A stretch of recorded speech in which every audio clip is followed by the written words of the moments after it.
आज नियोजित शिक्षकों को लेकर बहुत बड़ा खुलासा करने वाले हैं।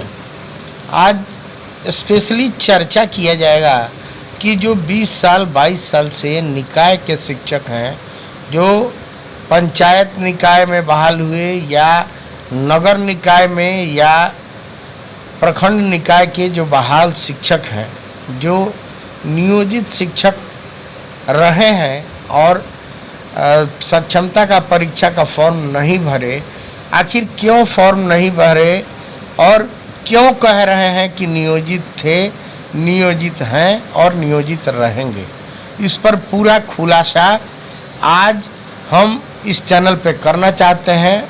आप लोगों से एक बड़ा गुजारिश है कि अगर अब तक इस चैनल को सब्सक्राइब नहीं किए हैं तो चैनल को सब्सक्राइब जरूर कर लीजिए।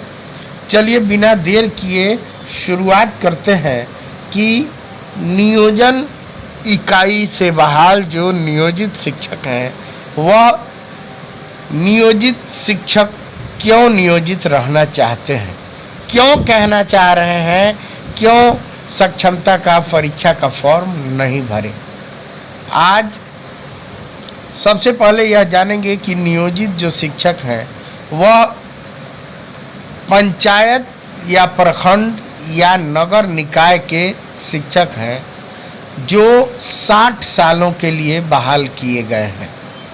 बता दें कि इनकी नौकरी 60 सालों की नौकरी है। वहीं निकाय के अंतर्गत इन पर सरकार का किसी भी प्रकार का दबाव नहीं है। ये एक तरह से पूर्ण राज्यकर्मी हैं, पूर्ण रूप से ये लोग राज्यकर्मी का दर्जा इनको प्राप्त है। वहीं 5200 से लेकर और 20,200 रुपये का ग्रेड पे इनको है, जिसके ग्रेड पे के वजह से इन पर 7th पे कमीशन का प्रभाव है और इनको 7वां वेतन आयोग का लाभ भी मिल रहा है। वहीं 8वां वेतन आयोग यानी 8th पे कमीशन का लाभ भी इनको मिलेगा।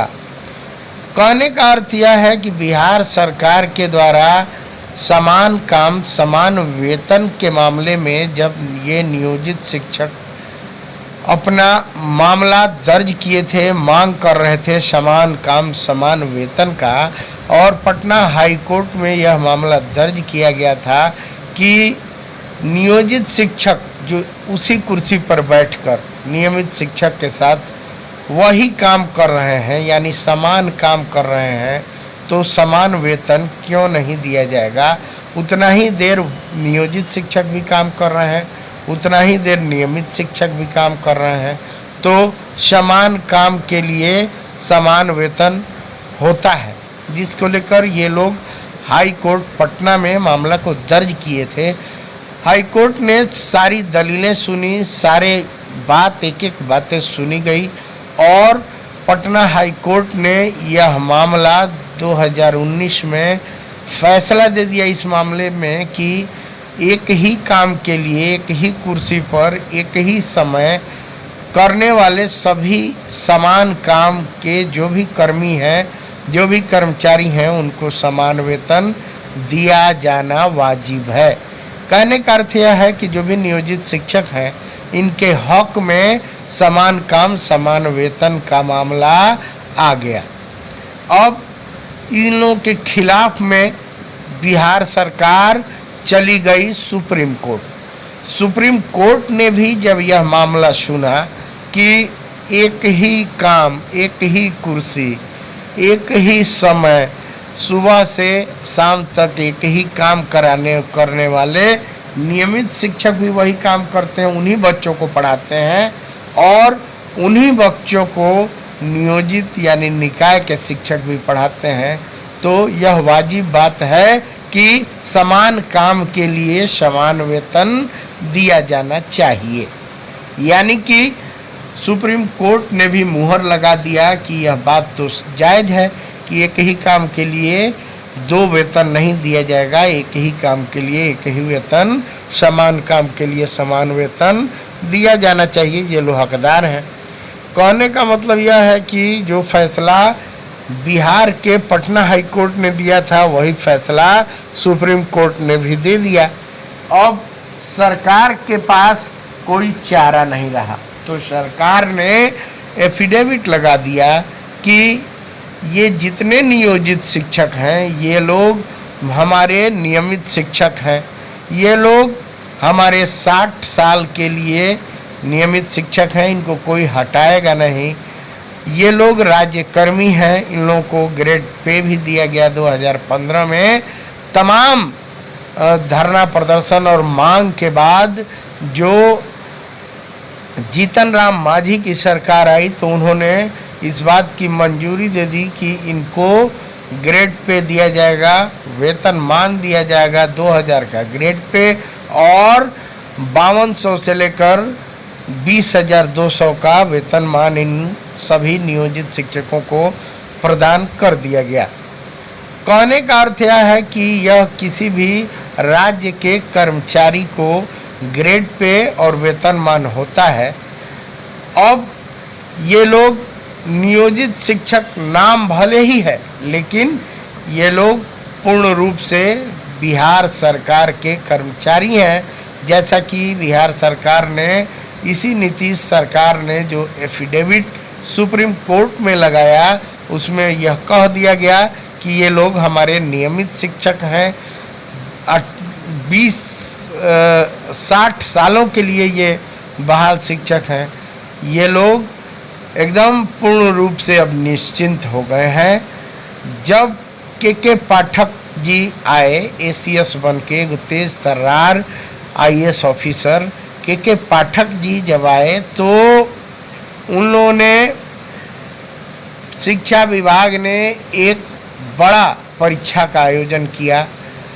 बिहार के पढ़े लिखे मुख्यमंत्री, अब तक के सबसे एजुकेटेड चीफ मिनिस्टर हैं नीतीश कुमार जी, उन्होंने ऐतिहासिक गांधी मैदान में यह लोलुप भी दिया, कहा कि मामूली सा परीक्षा लेकर जितने भी नियोजित शिक्षक हैं राज्यकर्मी उनको बना दिया जाएगा। पहले फेज में सक्षमता 1 का परीक्षा हो गया, सक्षमता 2 का मामूली परीक्षा हो गया। बहुत सारे शिक्षक जो नियोजित शिक्षक थे 20 साल से, 22 साल से, 18 साल से, 15 साल से, उन लोगों ने वह सक्षमता का मामूली परीक्षा का फॉर्म भर भी दिया। लेकिन जो जानकार शिक्षक थे, जो लगातार निश्चिंत रूप से यह जानते हैं कि 60 सालों के लिए यह वेतनमान प्रदत्त नौकरी है, 60 सालों के लिए है और निकाय के अंतर्गत यह नौकरी है, वो लोग निश्चिंत बच्चों को पढ़ा रहे हैं।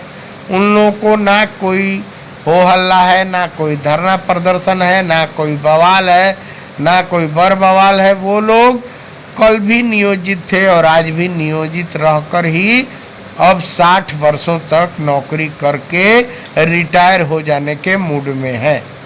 कहने का अर्थ है कि वो लोग किसी भी प्रकार का मामूली से भी मामूली परीक्षा देकर और वो लोग अब राज्यकर्मी बनने के झांसे में नहीं आना चाहते हैं।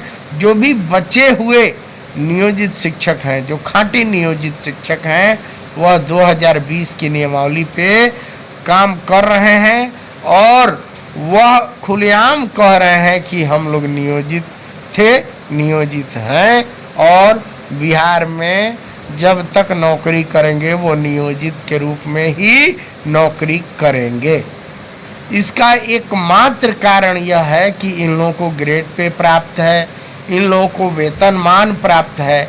बाद के मामूली परीक्षा की जितनी सरकारीकरण करने वाली नौकरी आई, चाहे वह TRE 1 है, चाहे TRE 2 है, या सक्षमता का मामूली परीक्षा लेकर विशिष्ट शिक्षक बनने वाले जो भी राज्यकर्मी हैं, यानी विद्यालय के जो अध्यापक कहे गए, उन लोगों को ना ग्रेड पे है, ना ही कोई वेतनमान है। उन लोगों का वेतन है, फिक्स वेतन 25,000 से लेकर 28,000 तक इन लोगों को वेतन है और ये लोग मामूली परीक्षा के चक्कर में, राज्यकर्मी बनने के चक्कर में भले ही चले गए, लेकिन इन लोगों ने अपना वेतनमान खो दिया, इन लोगों ने अपना ग्रेड पे खो दिया। वहीं इस ग्रेड पे और वेतनमान नहीं होने के कारण ही ये जो नियोजित शिक्षक हैं वो लोग किसी भी हालत में, अब जानकारी जो मिल गई है, अब वे लोग खुलकर कह रहे हैं कि नियोजित थे, नियोजित हैं और नियोजित रहेंगे। आश्चर्य की बात ये और आपको बता दें, एक बहुत गूढ़ बात है कि जो लोग नियोजित थे 20 साल से, 22 साल से, 18 साल से जो शिक्षक रहे हैं थे, वे लोग भी बीपीएससी का जब फॉर्म निकला टीआरई 1 टीआरई 2, तो वो लोग भी, बहुत सारे लोग बीपीएससी का परीक्षा देकर और बीपीएससी टीचर बन गए, इससे त्याग पत्र दे दिए। अब आश्चर्य की बात यह है कि पुराने नौकरी में जो लोग भी थे, 18 साल, 20 साल, 15 साल से जो नियोजित थे, उनको ग्रेचुइटी की भी लाभ मिलती, वो भी छोड़ दिए। वहीं पुराने नौकरी को छोड़कर त्याग पत्र देकर और कोई बीपीएससी शिक्षक बन गया, कोई राज्यकर्मी बनने के चक्कर में विशिष्ट शिक्षक बन गया, वो अब विशिष्ट शिक्षक बन गए हों या टीआरई 1 टीआरई 2 के बीपीएससी शिक्षक बन गए हों, उनको पुराने नियोजित शिक्षक होने का कोई लाभ नहीं मिलेगा। इसलिए नहीं मिलेगा कि खुलेआम यह जो नियमावली है 2023 शिक्षक नियमावली, इसमें खुलेआम दर्ज है कि जैसे ही आपको नियुक्ति पत्र मिल गया, आप नियुक्ति पत्र मिलने के साथ ही पुराने नौकरी से आपका वह त्याग पत्र मान लिया जाएगा। नियोजन इकाई से आप त्याग पत्र दे दिए और त्याग पत्र के बाद आप किसी भी प्रकार का दावा नहीं कर सकते हैं। आप जो नियोजित शिक्षक थे, न ग्रेचुइटी का मांग कर सकते हैं, न पिछड़ा जो फिक्सेशन आपका हुआ है उसका कोई दबाव बना सकते हैं, न बकाया राशि ले सकते हैं। अब कुछ जो शिक्षक नेता, जो नेता पहले कहते थे कि नियोजित शिक्षक साजिश में नहीं पड़े, साजिश में नहीं पड़े, जैसे बंशीधर ब्रजवासी खुलेआम लगे कहने कि किसी भी प्रकार के साजिश में नहीं पड़े, साजिश के शिकार मत हो, आप लोग नियोजित ही रहिएगा, आप लोग फायदेमंद हैं। तब कुछ लोग ही जागृत हो पाए, कुछ लोग ही बात माने, वो लोग आज भी नियोजित हैं। वहीं कुछ लोग बात नहीं माने, कुछ लोग होशियार बने और नियोजन इकाई से त्याग पत्र देते हुए, एफिडेविट लगाते हुए, नया परीक्षा देकर और नई नौकरी ज्वाइन कर लिए। वो विद्यालय, कुछ विद्यालय अध्यापक बन गए, कुछ टीआरई 1 टीआरई 2 से बीपीएससी का परीक्षा देकर बीपीएससी के टीचर बनकर नई नौकरी ज्वाइन कर लिए और नई नौकरी ज्वाइन करते ही अपना वेतनमान खो दिए, अपना ग्रेड पे खो दिए। अब शिक्षा मंत्री जी ने सदन में खुलकर कह दिया कि ये सभी पद 7th पे कमीशन के बाद लागू हुए हैं, बने हैं, सृजित हुए हैं, तो 7th पे कमीशन का लाभ इनको नहीं मिलेगा, खुलेआम नहीं मिलेगा। वहीं आश्चर्य की बात है कि कुछ नेता जो पहले कहते थे कि आप लोग साजिश का शिकार मत होइए, अब वही लोग कह रहे हैं कि पुराना निरंतरता मिलेगा, लाभ मिलेगा। यह गजब का मामला सामने भी आ रहा है। अभी अभी की एक बहुत बड़ी खबर सामने आ रही है कि बिहार के जो नियोजित शिक्षक हैं वो क्यों नियोजित शिक्षक रहना चाहते हैं। बताया जाता है कि जो भी खाँटी नियोजित शिक्षक अब बचे हुए हैं और 18 साल, 20 साल, 22 साल से जो नौकरी कर रहे हैं, उनके नियोजित शिक्षक रहने के पीछे का बड़ा राज सामने आ गया है। बताया जाता है कि यही लोग ग्रेड पे और यही लोग वेतनमान वाला पूर्ण राज्यकर्मी शिक्षक के रूप में अब तक उभर कर सामने आए हैं। बाकी जो सक्षमता पास यानी मामूली परीक्षा देकर विशिष्ट बने हैं, वह किसी भी प्रकार से राज्यकर्मी नहीं है। कहा जा रहा है कि बस नाम रह गई है, मोहब्बत नहीं रही, यानी कि वेतनमान इन लोगों का है ही नहीं, जो अपने मन से मामूली परीक्षा दे दिए और उन लोग देखे कि 2023 का जो विशिष्ट शिक्षक नियमावली है इसमें नियत वेतन है, वेतनमान नहीं है, इसमें ग्रेड पे नहीं है। सरकार ने खुलकर कहा था, के पाठक ने खुलकर कहा था, अपने VC में भी कहा था और ट्रेनिंग चल रहा था, उस ट्रेनिंग में के पाठक जी ने कहा था कि जिसको नियोजित शिक्षक रहना है वो रह सकता है, वहीं जिसको विशिष्ट परीक्षा देना है वह परीक्षा विशिष्ट का देकर और राज्यकर्मी बन सकता है। उस राज्यकर्मी में विद्यालय अध्यापक का जो दर्जा दिया गया उसमें नियत वेतन है, ग्रेड पे भी नहीं है, वेतनमान भी नहीं है। स्वेच्छा से लोगों ने अगर फॉर्म भरा, 1000 रुपया लगाया और ऑनलाइन फॉर्म भरा, अपना वेतनमान गंवा दिए, तो इसमें सरकार का कोई गलती नहीं। बिहार के नियोजित शिक्षकों को लेकर एक बहुत बड़ी खबर सामने आ रही है। बता दें कि बिहार के जो बचे हुए नियोजित शिक्षक हैं उनको लेकर अहम खबर सबसे पहले सामने आ रही है। बताया जा रहा है कि जो भी बिहार के बचे हुए नियोजित शिक्षक हैं, जो लोग मामूली परीक्षा के चक्कर में नहीं पड़े, वो सबसे सुपीरियर, सबसे सीनियर माने जाएंगे। तमाम जो पत्र निकल रहे थे कि फलाना सीनियर, ढेकाना सीनियर, ये सीनियर वरीय वो होंगे, ये होंगे, विशिष्ट बनकर वरीय होंगे, उस पर खुलासा आ गया है सामने। और ट्रांसफर पोस्टिंग को लेकर भी खुलासा सामने आ गया है। आपको एक एक चीज बताएंगे। अगर अब तक इस चैनल को सब्सक्राइब नहीं किए हैं तो ये चैनल सब्सक्राइब कर लीजिए। बिना देर किए पूरी खबर सुनिए, अंत तक खबर सुनिए। बहुत ही बड़ी खबर सामने आई है। विशिष्ट बनकर जो पत्र निकाले जा रहे, जितने विशिष्ट शिक्षकों को लेकर और वरीय होने का जो पत्र निकला था वो सब फर्जी पत्र सामने आ गया है। बताया जा रहा है कि सबसे वरीय, सबसे सुपीरियर ग्रेड पे वाले शिक्षक नियोजित शिक्षक माने जाएंगे। वहीं ट्रांसफर पोस्टिंग को लेकर भी बड़ी खबर सामने आ रही है कि जो शिक्षक ट्रांसफर पोस्टिंग चाह रहे हैं, कल सुबह तक पोर्टल पर सुधार के लिए ऑप्शन खुल जाएगा। ट्रांसफर रद्द करने के लिए अब किसी भी कार्यालय का चक्कर नहीं लगाना पड़ेगा। जिला आवंटन के बाद ही ट्रांसफर होगा। अपने विद्यालय में अगर रहना चाहते हैं शिक्षक तो अपनी मर्जी चलेगी। 1,30,000 शिक्षकों के ट्रांसफर पोस्टिंग की प्रक्रिया जारी हो गई है। 38 जिलों में स्कूल अल्टीमेटम का काम जारी हो गया है। कुल 54% तक स्कूल अल्टीमेटम का काम हो चुका है।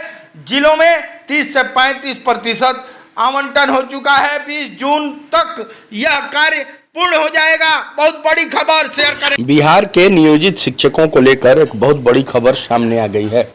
बता दें कि बिहार के जो भी नियोजित शिक्षक बचे हुए हैं उन लोगों के लिए बहुत बड़ी खबर सामने आ रही है। एक तरफ जहां ट्रांसफर को लेकर उहापोह की स्थिति मची हुई है, विशिष्ट शिक्षकों तथा BPSC के जो भी TRE1, TRE2, जो BPSC नाम तो दे दिया गया, लेकिन TRE1, TRE2, TRE3 के जो शिक्षक हैं उन लोगों का ट्रांसफ़र होना है। हालांकि शिक्षा विभाग कभी कह रही है कि ट्रांसफ़र होगा, कभी कह रही है कि ऐच्छिक ट्रांसफ़र होगा। अभी यह बात खुलकर सामने नहीं आई है कि ट्रांसफ़र होगा या ट्रांसफ़र स्थगित रहेगा। यह अभी खुलकर बात सामने नहीं आई है। लेकिन जो ACS महोदय डॉक्टर एस सिद्धार्थ ने वीडियो कॉलिंग किया था और हेडमास्टर को पकड़ा था कि वह अपना दुकान चला रहे थे, उसके बाद से उन्होंने कहा था कि कैमूर के पहाड़ियों पर सभी विशिष्ट शिक्षक यानी मामूली परीक्षा देकर पास हो गए, जो भी विशिष्ट शिक्षक बने हैं या TRE1, TRE2, TRE3 के जो भी शिक्षक हैं उनको यथाशीघ्र कैमूर की पहाड़ियों पर भेजा जाएगा। वहीं इन बातों में द्वंद्व है, अभी यह बात क्लियर नहीं है। लेकिन एक बात तो सत्य है कि कहीं ना कहीं शिक्षा विभाग के दिमाग में यह है कि जो भी विशिष्ट शिक्षक हैं या जो भी टीआरई 1 टीआरई 2 के शिक्षक हैं वह ट्रांसफ़र के लायक हैं, उनका ट्रांसफ़र किया जाएगा। यहाँ सबसे खुल के बात जो सामने आ रही है, जो बातें अभी तक स्पष्ट हो गई हैं कि जो सक्षमता का परीक्षा पास कर लिए हैं शिक्षक, उनका या टीआरई 1 टीआरई 2 के जो शिक्षक हैं उन लोगों को हर हाल में शिक्षा विभाग के द्वारा ट्रांसफ़र किया जाएगा। भले ही वो एसीएस कोई भी रहे, इससे कोई मतलब नहीं है। सरकार के दिमाग में यह बात है कि ये लोग कहीं ना कहीं सरकार का काम नहीं कर रहे हैं। जो भी विशिष्ट शिक्षक हैं या टीआरई 1 टीआरई 2 के जो शिक्षक शिक्षिकाएं हैं वो लोग तैयार भी हैं जाने के लिए, चूँकि ट्रांसफ़र का उन लोगों का ऑप्शन भी था और इसी के लिए वो लोग नौकरी ज्वाइन भी किए थे। बहुत सारे लोग शिक्षक शिक्षिका सक्षमता का परीक्षा यानी मामूली परीक्षा इसलिए ही दिए थे कि वो अपने ससुराल अपने बाल बच्चों के पास पहुंच जाएंगे, उनका ट्रांसफ़र हो जाएगा। जो अपना वेतन 15,000 रुपये कम पा रहे हैं, लेकिन भले ही कुछ भी परेशानियां हो रही हैं, लेकिन उनको ये संतुष्टि है कि उनको यथाशीघ्र उनके परिवार वालों के पास भेज दिया जाएगा, जिसको लेकर उनमें कहीं ना कहीं खुशी का माहौल भी दिख रहा है। अब एक अन्य बात सामने जो आ रही है, नियोजित शिक्षक जो भी हैं वो बार बार फ़ोन करके पूछ रहे हैं कि सर हम लोगों का ट्रांसफ़र का क्या होगा, हम लोग कहाँ भेजे जाएंगे। तो इसको लेकर बड़ा खुलासा सामने आया हुआ है कि जो भी नियोजित शिक्षक हैं, अगर पंचायत के नियोजित शिक्षक हैं या प्रखंड के नियोजित शिक्षक हैं या नगर के नियोजित शिक्षक हैं, तो चूँकि ये लोग नगर निकाय या पंचायत के निकाय या प्रखंड के निकाय के बहाल नियोजित शिक्षक हैं, तो इनका अगर ट्रांसफ़र भी होता है तो ये कैमूर की पहाड़ियों में नहीं जाएंगे। इस बात को खुलकर जाना या समझा जा सकता है, चूँकि नियोजन इकाई के अंतर्गत ये लोग बहाल हैं और इनको इस नियोजन इकाई से बाहर कोई भी नहीं भेज सकता है।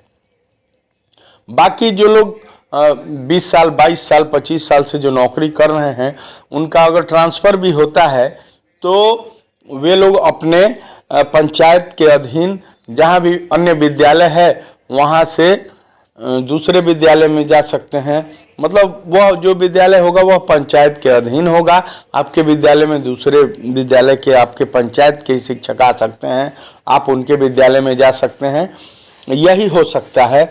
जो प्रखंड में है प्रखंड के दूसरे विद्यालय में जा सकते हैं, लेकिन वह 8 से 10 किलोमीटर के दायरे में ही रहेंगे।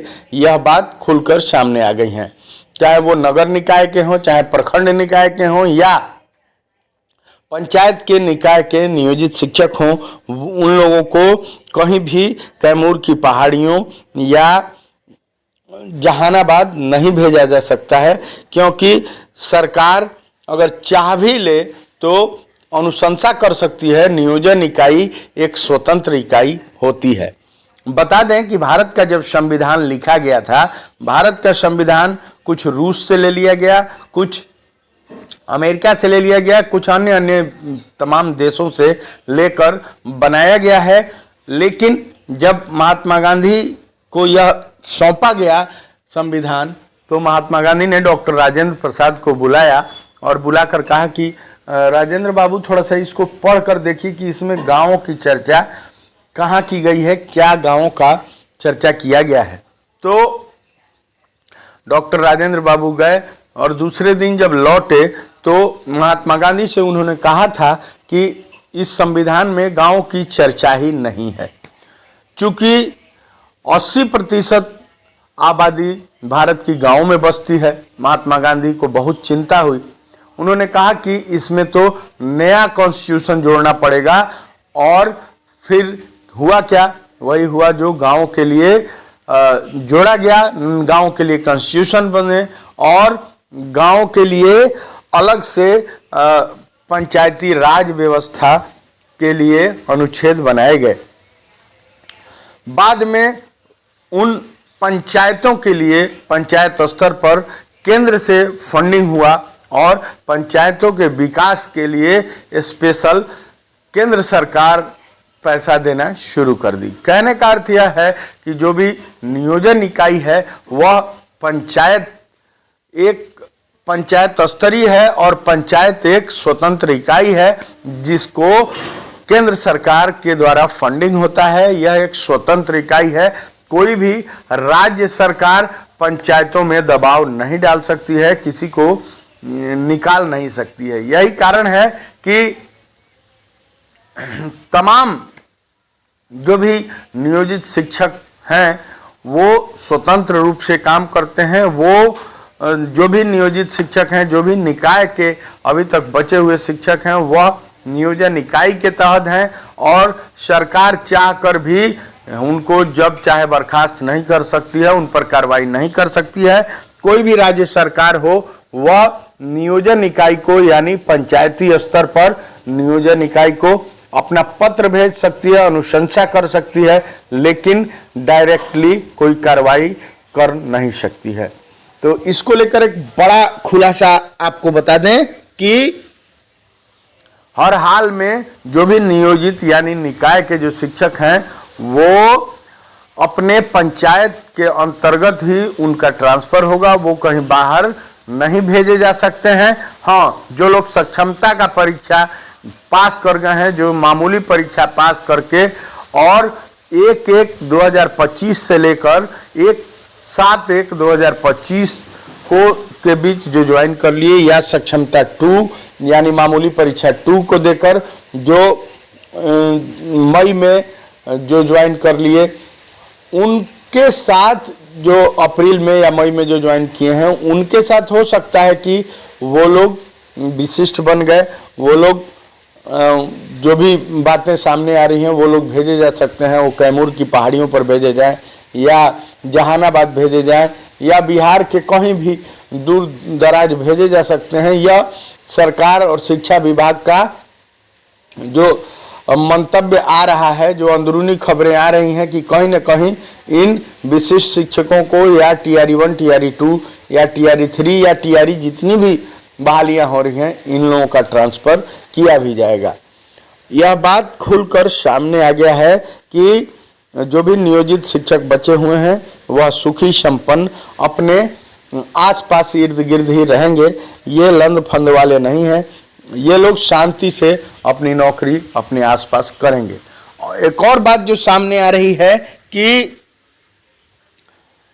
जो भी नियोजित शिक्षक हैं इनका वेतनमान है, इन लोगों को 5200 से लेकर 20,200 का वेतनमान मिलता है। वहीं अभी जो उनका ग्रेड पे है वह ग्रेड पे 2000 है।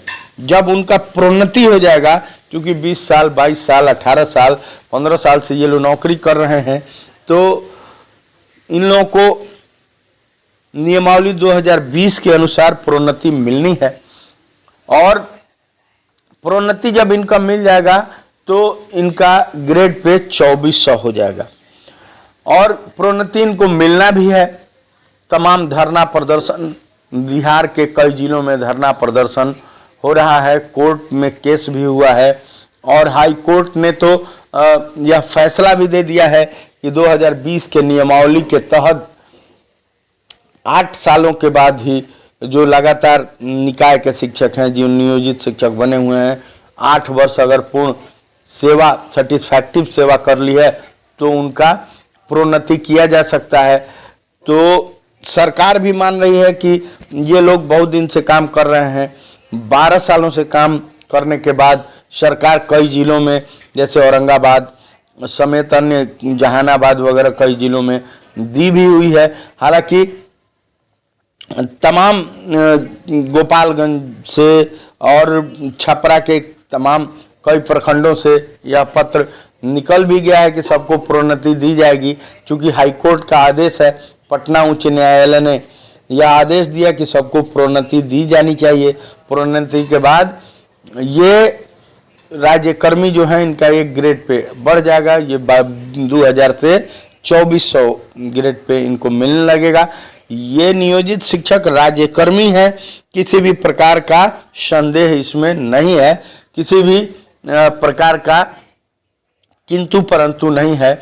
लेकिन जो लोग समझे नहीं और विशिष्ट शिक्षक नियमावली नहीं पढ़े, हड़बड़ दड़बड़ में राज्यकर्मी और सरकारी के चक्कर में जो लोग मामूली परीक्षा को देकर और बन गए राज्यकर्मी, उनका ग्रेड पे और वेतनमान समाप्त हो गया।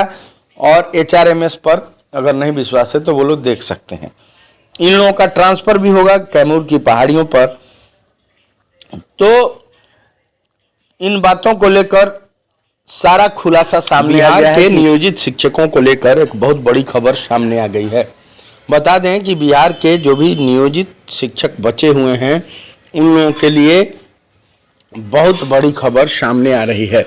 एक तरफ जहां ट्रांसफर को लेकर उहापोह की स्थिति मची हुई है विशिष्ट शिक्षकों तथा BPSC के जो भी TRE1 TRE2 जो BPSC नाम तो दे दिया गया, लेकिन TRE1 TRE2 TRE3 के जो शिक्षक हैं उन लोगों का ट्रांसफ़र होना है।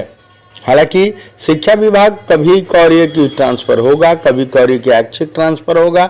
अभी यह बात खुलकर सामने नहीं आई है कि ट्रांसफ़र होगा या ट्रांसफ़र स्थगित रहेगा, यह अभी खुलकर बात सामने नहीं आई है। लेकिन जो ACS महोदय डॉक्टर एस सिद्धार्थ ने वीडियो कॉलिंग किया था और हेडमास्टर को पकड़ा था कि वह अपना दुकान चला रहे थे, उसके बाद से उन्होंने कहा था कि कैमूर के पहाड़ियों पर सभी विशिष्ट शिक्षक यानी मामूली परीक्षा देकर पास हो गए जो भी विशिष्ट शिक्षक बने हैं या TRE1 TRE2 TRE3 के जो भी शिक्षक हैं उनको यथाशीघ्र कैमूर की पहाड़ियों पर भेजा जाएगा।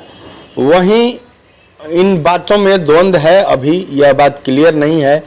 लेकिन एक बात तो सत्य है कि कहीं ना कहीं शिक्षा विभाग के दिमाग में यह है कि जो भी विशिष्ट शिक्षक हैं या जो भी TRE1 TRE2 के शिक्षक हैं वह ट्रांसफ़र के लायक हैं, उनका ट्रांसफ़र किया जाएगा। यहाँ सबसे खुल के बात जो सामने आ रही है, जो बातें अभी तक स्पष्ट हो गई हैं कि जो सक्षमता का परीक्षा पास कर लिए हैं शिक्षक उनका या TRE1 TRE2 के जो शिक्षक हैं उन लोगों को हर हाल में शिक्षा विभाग के द्वारा ट्रांसफ़र किया जाएगा। भले ही वो ACS कोई भी रहे, इससे कोई मतलब नहीं है। सरकार के दिमाग में यह बात है कि ये लोग कहीं ना कहीं सरकार का काम नहीं कर रहे हैं। जो भी विशिष्ट शिक्षक हैं या TRE1 TRE2 के जो शिक्षक शिक्षिकाएं हैं वो लोग तैयार भी हैं जाने के लिए, चूँकि ट्रांसफ़र का उन लोगों का ऑप्शन भी था और इसी के लिए वो लोग नौकरी ज्वाइन भी किए थे। बहुत सारे लोग शिक्षक शिक्षिका सक्षमता का परीक्षा यानी मामूली परीक्षा इसलिए ही दिए थे कि वो अपने ससुराल अपने बाल बच्चों के पास पहुंच जाएंगे, उनका ट्रांसफ़र हो जाएगा। जो अपना वेतन 15,000 रुपये कम पा रहे हैं, लेकिन भले ही कुछ भी परेशानियां हो रही हैं, लेकिन उनको ये संतुष्टि है कि उनको यथाशीघ्र उनके परिवार वालों के पास भेज दिया जाएगा, जिसको लेकर उनमें कहीं ना कहीं खुशी का माहौल भी दिख रहा है। अब एक अन्य बात सामने जो आ रही है, नियोजित शिक्षक जो भी हैं वो बार बार फ़ोन करके पूछ रहे हैं कि सर हम लोगों का ट्रांसफ़र का क्या होगा, हम लोग कहाँ भेजे जाएंगे। तो इसको लेकर बड़ा खुलासा सामने आया हुआ है कि जो भी नियोजित शिक्षक हैं, अगर पंचायत के नियोजित शिक्षक हैं या प्रखंड के नियोजित शिक्षक हैं या नगर के नियोजित शिक्षक हैं, तो चूँकि ये लोग नगर निकाय या पंचायत के निकाय या प्रखंड के निकाय के बहाल नियोजित शिक्षक हैं, तो इनका अगर ट्रांसफ़र भी होता है तो ये कैमूर की पहाड़ियों में नहीं जाएंगे। इस बात को खुलकर जाना या समझा जा सकता है, चूँकि नियोजन इकाई के अंतर्गत ये लोग बहाल हैं और इनको इस नियोजन इकाई से बाहर कोई भी नहीं भेज सकता है। बाकी जो लोग 20 साल 22 साल 25 साल से जो नौकरी कर रहे हैं, उनका अगर ट्रांसफ़र भी होता है तो वे लोग अपने पंचायत के अधीन जहाँ भी अन्य विद्यालय है वहाँ से दूसरे विद्यालय में जा सकते हैं। मतलब वह जो विद्यालय होगा वह पंचायत के अधीन होगा। आपके विद्यालय में दूसरे विद्यालय के आपके पंचायत के शिक्षक आ सकते हैं, आप उनके विद्यालय में जा सकते हैं। यही हो सकता है। जो प्रखंड में है, प्रखंड के दूसरे विद्यालय में जा सकते हैं, लेकिन वह 8 से 10 किलोमीटर के दायरे में ही रहेंगे। यह बात खुलकर सामने आ गई है। चाहे वो नगर निकाय के हों, चाहे प्रखंड निकाय के हों या पंचायत के निकाय के नियोजित शिक्षक हों, उन लोगों को कहीं भी कैमूर की पहाड़ियों या जहानाबाद नहीं भेजा जा सकता है, क्योंकि सरकार अगर चाह भी ले तो अनुशंसा कर सकती है। नियोजन इकाई एक स्वतंत्र इकाई होती है। बता दें कि भारत का जब संविधान लिखा गया था, भारत का संविधान कुछ रूस से ले लिया गया, कुछ अमेरिका से ले लिया गया, कुछ अन्य तमाम देशों से लेकर बनाया गया है। लेकिन जब महात्मा गांधी को यह सौंपा गया संविधान, तो महात्मा गांधी ने डॉक्टर राजेंद्र प्रसाद को बुलाया और बुलाकर कहा कि राजेंद्र बाबू, थोड़ा सा इसको पढ़ कर देखिए कि इसमें गाँवों की चर्चा कहाँ की गई है, क्या गाँवों का चर्चा किया गया है। तो डॉक्टर राजेंद्र बाबू गए और दूसरे दिन जब लौटे तो महात्मा गांधी से उन्होंने कहा था कि इस संविधान में गाँव की चर्चा ही नहीं है। चूँकि 80% आबादी भारत की गाँव में बसती है, महात्मा गांधी को बहुत चिंता हुई। उन्होंने कहा कि इसमें तो नया कॉन्स्टिट्यूशन जोड़ना पड़ेगा। और फिर हुआ क्या? वही हुआ जो गाँव के लिए जोड़ा गया। गाँव के लिए कॉन्स्टिट्यूशन बने और गाँव के लिए अलग से पंचायती राज व्यवस्था के लिए अनुच्छेद बनाए गए। बाद में उन पंचायतों के लिए पंचायत स्तर पर केंद्र से फंडिंग हुआ और पंचायतों के विकास के लिए स्पेशल केंद्र सरकार पैसा देना शुरू कर दी। कहने का अर्थ यह है कि जो भी नियोजन इकाई है वह पंचायत स्तरीय है और पंचायत एक स्वतंत्र इकाई है जिसको केंद्र सरकार के द्वारा फंडिंग होता है। यह एक स्वतंत्र इकाई है। कोई भी राज्य सरकार पंचायतों में दबाव नहीं डाल सकती है, किसी को निकाल नहीं सकती है। यही कारण है कि तमाम जो भी नियोजित शिक्षक हैं वो स्वतंत्र रूप से काम करते हैं। वो जो भी नियोजित शिक्षक हैं, जो भी निकाय के अभी तक बचे हुए शिक्षक हैं, वह नियोजन इकाई के तहत हैं और सरकार चाह कर भी उनको जब चाहे बर्खास्त नहीं कर सकती है, उन पर कार्रवाई नहीं कर सकती है। कोई भी राज्य सरकार हो वह नियोजन इकाई को यानी पंचायती स्तर पर नियोजन इकाई को अपना पत्र भेज सकती है, अनुशंसा कर सकती है, लेकिन डायरेक्टली कोई कार्रवाई कर नहीं सकती है। तो इसको लेकर एक बड़ा खुलासा आपको बता दें कि हर हाल में जो भी नियोजित यानी निकाय के जो शिक्षक हैं वो अपने पंचायत के अंतर्गत ही उनका ट्रांसफर होगा, वो कहीं बाहर नहीं भेजे जा सकते हैं। हाँ, जो लोग सक्षमता का परीक्षा पास कर गए हैं, जो मामूली परीक्षा पास करके और 1/1/2025 से लेकर 1/7/1/2025 को के बीच जो ज्वाइन कर लिए या सक्षमता 2 यानी मामूली परीक्षा 2 को देकर जो मई में जो ज्वाइन कर लिए, उनके साथ जो अप्रैल में या मई में जो ज्वाइन किए हैं उनके साथ हो सकता है कि वो लोग विशिष्ट बन गए। वो लोग जो भी बातें सामने आ रही हैं वो लोग भेजे जा सकते हैं। वो कैमूर की पहाड़ियों पर भेजे जाएं या जहानाबाद भेजे जाएं या बिहार के कहीं भी दूर दराज भेजे जा सकते हैं। यह सरकार और शिक्षा विभाग का जो मंतव्य आ रहा है, जो अंदरूनी खबरें आ रही हैं कि कहीं न कहीं इन विशिष्ट शिक्षकों को या TRE 1, TRE 2 या TRE 3 या TRE जितनी भी बहालियां हो रही हैं, इन लोगों का ट्रांसफ़र किया भी जाएगा। यह बात खुलकर सामने आ गया है कि जो भी नियोजित शिक्षक बचे हुए हैं वह सुखी संपन्न अपने आसपास इर्द गिर्द ही रहेंगे। ये लंद फंद वाले नहीं हैं, ये लोग शांति से अपनी नौकरी अपने आसपास करेंगे। एक और बात जो सामने आ रही है कि जो भी नियोजित शिक्षक हैं इनका वेतनमान है, इन लोगों को 5200 से लेकर 20,200 का वेतनमान मिलता है। वहीं अभी जो उनका ग्रेड पे है वह ग्रेड पे 2000 है।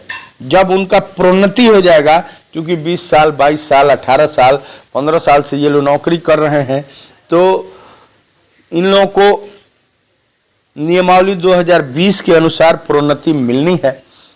और प्रोन्नति जब इनका मिल जाएगा तो इनका ग्रेड पे 2400 हो जाएगा। और प्रोन्नति इनको मिलना भी है।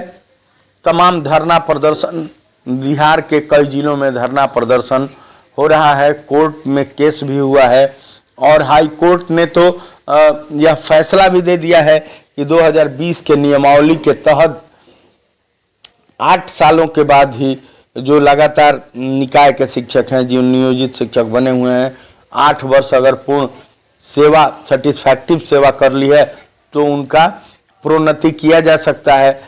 तो सरकार भी मान रही है कि ये लोग बहुत दिन से काम कर रहे हैं।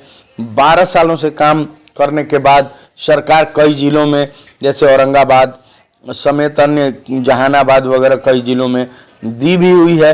हालांकि तमाम गोपालगंज से और छपरा के तमाम कई प्रखंडों से यह पत्र निकल भी गया है कि सबको प्रोन्नति दी जाएगी। चूंकि हाईकोर्ट का आदेश है, पटना उच्च न्यायालय ने यह आदेश दिया कि सबको प्रोन्नति दी जानी चाहिए। प्रोन्नति के बाद ये राज्यकर्मी जो हैं इनका एक ग्रेड पे बढ़ जाएगा। ये 2000 से 2400 ग्रेड पे इनको मिलने लगेगा। ये नियोजित शिक्षक राज्यकर्मी हैं, किसी भी प्रकार का संदेह इसमें नहीं है, किसी भी प्रकार का किंतु परंतु नहीं है। लेकिन जो लोग समझे नहीं और विशिष्ट शिक्षक नियमावली नहीं पढ़े, हड़बड़ दड़बड़ में राज्यकर्मी और सरकारी के चक्कर में जो लोग मामूली परीक्षा को देकर और बन गए राज्यकर्मी, उनका ग्रेड पे और वेतनमान समाप्त हो गया। और HRMS पर अगर नहीं विश्वास है तो वो लोग देख सकते हैं। इन लोगों का ट्रांसफर भी होगा कैमूर की पहाड़ियों पर। तो इन बातों को लेकर सारा खुलासा सामने आ गया है।